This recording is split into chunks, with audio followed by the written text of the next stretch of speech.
என்னுடைய சகோதர சகோதரிகள் அனைவருக்கும் என்னுடைய பணிவான அன்பான வணக்கங்கள். அதாவது இன்னைக்கு நிறைய பேர் பார்த்தீங்கன்னா கடவுள் இல்லை அப்படின்னு சொல்லி கடவுள் மறுப்பு கொள்கை அப்படி இப்படின்னு சொல்லி நிறைய பேர் அவங்களுடைய ஆளுமைகளை மக்கள் மத்தியில் அமைச்சிட்ருக்காங்க. அதன்படி வாழ்ந்துக்கிட்டும் வராங்க, நிறைய சம்பாதிச்சிட்டும் வராங்க. ஆனால் சில பேர் பக்தியாகவும் இருக்காங்க. இன்றைக்கி பக்தி நிறைய பெருகி வளர்ந்துட்டுருக்குன்னு கூட சொல்லலாம். கோயில்களில் பார்த்தா நிறைய கூட்டங்கள் எல்லாமே பார்த்திங்கன்னா பக்தியும் பெருகி வளர்ந்துட்டுருக்கு. அதே சமயத்தில் இதை சொல்லி மக்கள் மத்தியில் காலம் தள்ளுறவங்களும் இருக்காங்க. ஸோ அதனால் எனக்கு ஒரு ஐடியா தோணுச்சு. சரி, இப்போ பிரபலங்கள்லாம் நிறைய பேர் இருப்பாங்க இல்லையா, அந்த பிரபலங்கள்கிட்ட கடவுள் இருக்காரா இல்லையா அப்படின்ற அந்த ஒரு கேள்வியை முன் வைக்கலான்ட்டு இருக்கேன். அதனால் இன்றைக்கி சீரியல் ஸ்பாட்டுக்கு ஒன்று வந்திருக்கேன். புன்னகை பூவே அந்த சீரியல் தான். அந்த சீரியலில் சில பர்சன்ஸ் பிரபலமானவர்களை நாம் இன்றைக்கி பேட்டி எடுப்போம். அந்த பேட்டியை கண்டு ரசிங்க. வாங்க வீடியோக்குள்ள போவோம். முதல்ல நம்ம ரொம்ப புகழ்பெற்ற ஒருத்தர் சௌமியன், பேர் சௌமிய நாராயணன். அவர் நிறைய ரம்பா படத்துலலாம் ஹீரோவாக பண்ணியிருக்காரு. அது மட்டும் இல்லாமல் சுந்தர புருஷன், அருணாச்சலம் இந்த மாதிரி பல வெற்றி படங்களில் நடித்தவர் ரஜினி சார் கூடலாம். இப்போது அவரை தான் நம்ம பார்க்க இருக்கோம். அவர்கிட்ட தான் கடவுள் இருக்காரா இல்லையான்னு இந்த ஷார்ட் அண்ட் சிம்பிளான கேள்வி கேட்க போகிறோம். அவர் என்ன பதில் சொல்கிறாரு நம்ம பார்க்கலாம். வாங்க. வணக்கம் சௌமியன் சார். வணக்கம். எப்படி இருக்கீங்க? நல்லா இருக்கேன். உங்களை நிறைய ஜனங்களுக்கு நல்லாவே தெரியும். ஆனால் என்ன ஒன்று, இப்போ ஒரு சந்தேகம் என்னென்னா, தாடியோடு இருக்கீங்களா? பழைய முடி, அந்த ஹேர் ஸ்டைல், அந்த மாதிரி சப்பியாக இருந்த ஆள் நீங்கள். நிறைய படங்கள் பண்ணியிருக்கீங்க. எனக்கு 2 படம் தான் டக்குன்னு சொல்ல வந்தது. நீங்களே நம்ம ரசிகர்களுக்கு சொல்லுங்கள் நீங்கள் நடித்த படங்களெல்லாம். நான் வந்ததே நாடக வழியாக தான் வந்தேன். அதுக்கப்புறமா சினிமா பண்ணியிருக்கேன். இப்போது உங்களுக்கே தெரிஞ்சால் நிறைய சீரியல்ஸ்லாம் நான் பண்ணியிருக்கேன். இப்போ அந்த தொடர்ந்துக்கிட்டே இருக்குது. உங்கள் சப்போர்ட் எனக்கு எப்பவும் தேவை. சரி சௌமிய நாராயணன் சார், ஆக்சுவலாக நான் உங்ககிட்ட கேட்கணும் நினச்சிட்டு இருந்தேன். என்னதுக்கு இப்போ வந்திருக்கேன்னா, கடவுள் இருக்காரா இல்லையா? கடவுள் இல்லைன்னு சொல்லி நிறைய பேர் அதனாலேயே அரசியல் நடத்திட்டு இருக்காங்க. அதெல்லாம் உங்களுக்கு தெரியும். சாரி, நான் ஆன்மீக சேனல் நடத்துறதுனால அரசியல் வேண்டாம். இருந்தாலும் அது ஒரு எடுத்துக்காட்டுக்கு சொல்கிறதுக்காக அப்படி. ஏன்னா கடவுள் மறுப்பு கொள்கையினால் நிறைய பேர் அது ஒரு புரட்சின்னு நினச்சிட்டு இருக்காங்க. கடவுள் இருக்காரா இல்லையா? உங்களுடைய பதில். ஒன்று புரிஞ்சுக்கோங்க, கடவுள் நம்ம உள்ளுக்குள்ளேயே இருக்கான். இப்போ நீங்கள் கேட்ட மாதிரி கடவுள் நம்ம முன்னாடி நின்னா என்ன கேட்பீங்க, என்ன பண்ணுவீங்கன்னு சொல்லும்போது பார்த்தீங்கன்னா, உள்ளுக்குள்ளே இருக்கிற கடவுள் நம்ம டெய்லி அவனை ரசிக்கிறோம். அவனை பற்றி பாடிக்கிட்டு இருக்கோம், அவனை பற்றி எல்லாம் பேசிக்கிட்டு இருக்கோம். அவன் வெளில முன்னாடி நிற்கும்போது நான் முதல்ல அவனை ரசிப்பேங்க. உள்ளுக்குள்ளே இருக்கும்போதே இப்படி நம்ம ரசிக்க வைக்கிறான் இந்த வாழ்க்கையை. வெளில ஃபஸ்ட்டு அவனை தான் ரசிக்கணும். அவங்ககிட்ட நம்ம எதுவுமே கேட்க வேண்டாங்க. உள்ளே இருக்கும்போதே அவன் இவ்வளோ பண்ணுறான்னா, வெளியில் நம்ம கண் முன்னாடி வந்தான்னா அவனை பார்த்து ரசிக்க தான் தோணுமே தவிர எதுவுமே கேட்க தோணாது. கேட்கவும் வேண்டாம். ஏன்னா நம்மளை படைச்ச அவனை நம்மளுக்கு என்ன கொடுக்கணும், என்னக்கு கொடுக்கக்கூடாதுன்னு அவனுக்கே தெரியும். சரி, கேட்க வேணாங்க. சரி சௌமியன் சார், ஆனால் என்னென்னா, இப்போது கடவுள் இல்லைன்னு சொல்கிற ஒரு சாராக இருக்காங்க, இருக்குன்னு சொல்கிறாங்க. நீங்கள் இதை சொல்லும் போதே பார்த்தா கடவுள் இருக்கிறான்ற நம்பிக்கையில் தான் நீங்கள் இருக்கீங்க. ஆனால் கடவுள் இல்லைன்னு சொல்கிறவங்களுக்கு உங்களோட பதில் என்ன?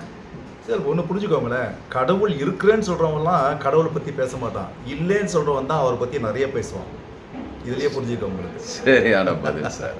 ஸோ கடவுள் இருக்காரு, கண்டிப்பாக. நாம் மூச்சு விடுறதே அவரால் தான். கண்டிப்பாக. இல்லைன்னு வச்சுக்கோங்களேன், நம்ம தூங்கும்போது நம்ம இருக்கிறது இல்லை. காலையில் எழுந்துக்கும் போது தான், நாமளே முழிக்கும் போது தான் நம்ம வரோம். ஒன்றும் இல்லைங்க, அதில் சொல்லியிருக்காங்க, புனரபி ஜனனம் புனரபி மரணம். ஒரு நாள் பிறப்பு, ஒரு நாள் இறப்பு. இந்த தூக்கத்தை இருக்கலாம். அதனால ஒவ்வொரு நாளும் அவன் கொடுக்குற லக்கி பம்பர் தான் நான் சொல்லுவேன். நான் இருக்கிற வரைக்கும் சந்தோஷமா இருக்கணுங்க. அவன் கொடுத்த வாழ்க்கை. ஆமாம். அதனால அது அவனே பார்த்துப்பான். கண்டிப்பாக. மரத்தை வச்சவன் தண்ணி ஊற்றுவான்ற மாதிரி நிச்சயமா நம்மளை ஆளாக்குனவனுக்கு, நம்மளை படைச்சவனுக்கு நமக்கு என்ன செய்யணும்னு தெரியும். எல்லாரும் சந்தோஷமா இருப்பாங்க. கண்டிப்பாக கடவுளுடைய அருளால். அதில் எந்த சந்தேகமும் இல்லை. ரொம்ப நன்றி சௌமியன் சார். ரொம்ப நன்றி. தேங்க்யூ. இப்போ நம்ம ஒரு ஸ்வீட் பர்சன் ஒருத்தரை சந்திக்க போகிறோம். அவர் ஆக்சுவலாக நாங்கள்லாம் சாக்லேட் பாய்ன்னு சொல்லுவோம். அவரை தான் இப்போ நம்ம சந்திக்க போகிறோம். நான் அவரை இன்ட்ரடியூஸ் பண்ண வேண்டிய அவசியம் இல்லை. நீங்கள் அவரை பார்த்த உடனே அவரை நீங்கள் புரிஞ்சுப்பீங்க. அவ்வளோ பிரபலமானவர். வாங்க அவரை சந்திக்கலாம், அவர்கிட்டயே இந்த கேள்வி கேட்கலாம். வணக்கம் சார். அரவிந்த் சார். இவர் தான் நான் சொன்ன சாக்லேட் பாய். சின்ன வயசுல அவர் அப்படி இருப்பார். நிறைய படங்கள் அந்த அழகா இருப்பீங்கன்னு சொல்ல வந்துச்சு. மீசையோட நல்லா அழகா இருப்பாரு. இப்போ மட்டும் அவருக்கு என்ன அழகு குறைச்சலா? மீசை வச்சது இல்லை சார். Always clean shave. சரி, ஓகே, இதுலேயே நான் மொக்க வாங்கிட்டேன், பரவாயில்ல, இருக்கட்டும். சார், இந்த சின்ன திரையில் நீங்கள் புகழோட உச்சியில் இருக்கீங்க, நம்ம மக்களுக்கே தெரியும், கடவுளோட கருணை. என்ன சொன்னீங்க? God grace. அப்போது உங்களை பொறுத்த வரைக்கும் இந்த கேள்வியே வேஸ்ட்டு தான். என்ன காரணம்னா காட் கிரேஸ்ன்னு சொல்லிட்டீங்க, கடவுளுடைய கருணைன்னு கடவுளை முன்னிறுத்துறீங்க. இப்போது சமீப காலத்தில் நிறைய பேர் கடவுள் இருக்காரா இல்லையான்ற இந்த கான்செப்ட் போயிட்டுருக்கு, இப்போயும் உங்களுக்கே தெரியும். அந்த சமயத்தில் கடவுள் இருக்கிறாருன்றதுக்கு சாட்சியாக நிறைய கோயில்கள் கூட்டம் கூட்டமாக இருக்குது, அதை பார்த்தாலே தெரியும் நமக்கு. கடவுள் இல்லைன்னு சொல்லி அதையும் வியாபாரம் பண்ணுறாங்க, கடவுள் இருக்காருன்னு சொல்லியும் வியாபாரம் பண்ணுறாங்க. உங்களை பொறுத்தவரை தனிப்பட்ட முறையில் கடவுள் இருக்கிறாரா இல்லையா? இது வந்து என்ன சொல்கிறது, இட்ஸ் யூனிவர்சல் ஆன்சர். டெஃபினெட்லி கடவுள் இருக்கார். That is one universal power which எல்லாத்துக்கு மேலே எல்லாரும் பார்த்துட்ருக்காங்க. அண்ட் அந்த ஒரு பவர், அந்த ஒரு என்ன சொல்கிறது, அந்த வைப்ரேஷன் இருக்கிறதுனால தான் நாங்கள் எல்லோரும் வாழ்ந்துட்டுருக்கோம் இன்றைக்கி. In fact I went through a very bad situation. ஒரு 2 years முன்னாடி எனக்கு ஒரு மேஜர் ஆக்சிடென்ட் நடந்தது. ஐ திங்க் காட் பிளெஸ்ஸிங் தான் எனக்கு காலோடு போயிடுச்சு. அதான் சொல்லுவாங்க, நீங்கள் ஒரு வாட்டி சொன்னீங்களே தலையோடு வந்து தலைப்பாவோட போயிடுச்சு. ஐ திங்க் ஸோ இந்த டைலாக் தான் நினைக்கிறேன் நீங்கள் சொன்னீங்க. ஸோ இது வந்து காடோட பிளெஸ்ஸிங்ஸ். நான் பாபாவை ரொம்ப வேண்டுவேன், குருநாதர் அவர். ஸோ அவருக்கு நான் என்றைக்குமே ஆஃப்டர் தட் டே எனக்கு என்ன சொல்கிறது, அன்னைக்கு அந்த ஆக்சுவலி அன்னைக்கு என் ஒய்ஃப் சொன்னான், இந்த மாதிரி நீ போகாத, அவங்க ஸ்டாப் பண்ணாங்க, பட் நான் அதை மீறி போனேன். அன்ஃபார்ச்சுனேட்லி அந்த மாதிரி ஆயிடுச்சு. ஸோ இதே திஸ் இஸ் ஆல் தடங்கள். காட் வந்து சொல்கிறார், ஒரு சான்ஸ் கொடுத்தாரு அன்னைக்கு, பட் நான் மிஸ் பண்ணிட்டேன். பட் எனிவே அதை சேவ் பண்ணிட்டாரு. எனக்கு இந்த விஷயத்த வந்து ஐ பிலீவ் இன் காட். எங்களுக்கு வந்து பார்த்தீங்கன்னா சின்ன வயசுலேருந்தே எங்கள் அம்மா வந்து என்ன சொல்கிறது, நான் ரொம்ப பயப்படுவேன். நைட்டு பாத்ரூம்லாம் போகிறதுக்குலாம் லைட்டு போட்டு அம்மா எழுப்பி விட்டு, அம்மா ப்ளீஸ் ப்ளீஸ் கொஞ்சம் வந்து லைட் போட்டு சொல்லி அந்த மாதிரிலாம் பயப்பேன். ஸோ எங்கள் அம்மா என்ன பண்ணாங்க, நீ ஹனுமான் சாலிசா படிடா. நான் சொல்கிறது இது வந்து ஒரு 6-7 வயசு நான் இருக்கும்போது அந்த சமயத்தில் நான் ஹனுமான் சாலிசா படிக்க ஆரம்பித்தேன். அன்னிலேருந்து இன்னி வரைக்கும் every day without fail I read Hanuman Chalisa. So definitely God இருக்காரு. Believe in God. Believe in, நீங்கள் யாரை நீங்கள் பிலீவ் பண்ண, at least believe in one power, அந்த சுப்ரீம் பவரை நீங்கள் பிலீவ் பண்ணுங்கள்.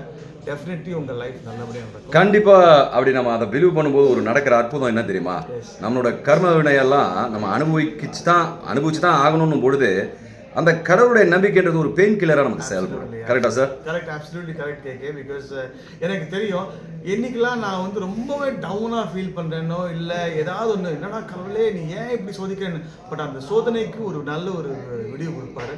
ஒரு ஆல்மோஸ்ட் ஒரு 2 years நான் ஒர்க் இல்லாமல் இருந்தேன். இன்னைக்கு கடவுள் புண்ணியத்தில் நான் பிஸியாக இருக்கேன். God blessing. So everything thanks to God and thanks to good friends like you who are supporting me in all my walks of life. ஏன்னா கிட்டத்தட்ட ஒரு 27 வருஷமாக நான் இந்த இண்டஸ்ட்ரியில் இருக்கேன். எல்லாமே வந்து அப்ஸ் அண்ட் டவுன்ஸ் நான் பார்த்துருக்கேன். ஸோ அதுக்கு எல்லாமே வந்து காரணம் வந்து நம்ம காடோட பிளெஸிங்ஸ் தான். சில மிஸ்டேக்ஸ் நம்ம பண்ணியிருக்கோம், அது வந்து கடவுள் என்ன சொல்கிறாருன்னா சொல்லாமலே செஞ்சு காட்டிருக்காரு. அதை நம்ம வந்து உணர்ந்து we should just understand that we have done this mistake. நீங்க அதை புரிஞ்சுக்கிட்டீங்கனாலே I think your life will be perfect. ஒரு அப்பா எப்படி மகனுக்கு ஒரு தவறை புரிய வைக்கிறாரோ, அதுபோல கடவுள் நமக்கு ஒவ்வொரு இதுலையும் புரிய வைப்பாரு. அதை புரிஞ்சுக்கிட்டு நம்ம ஒழுங்காக நடந்தால் அவரோட அருளை நம்ம சீக்கிரமாகவே பெறலாம்.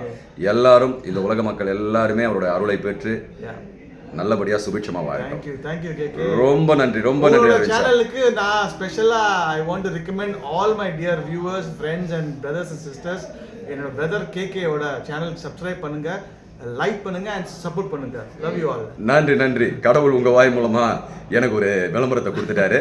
ரொம்ப நன்றி sir. Thank you sir. Thank you very much.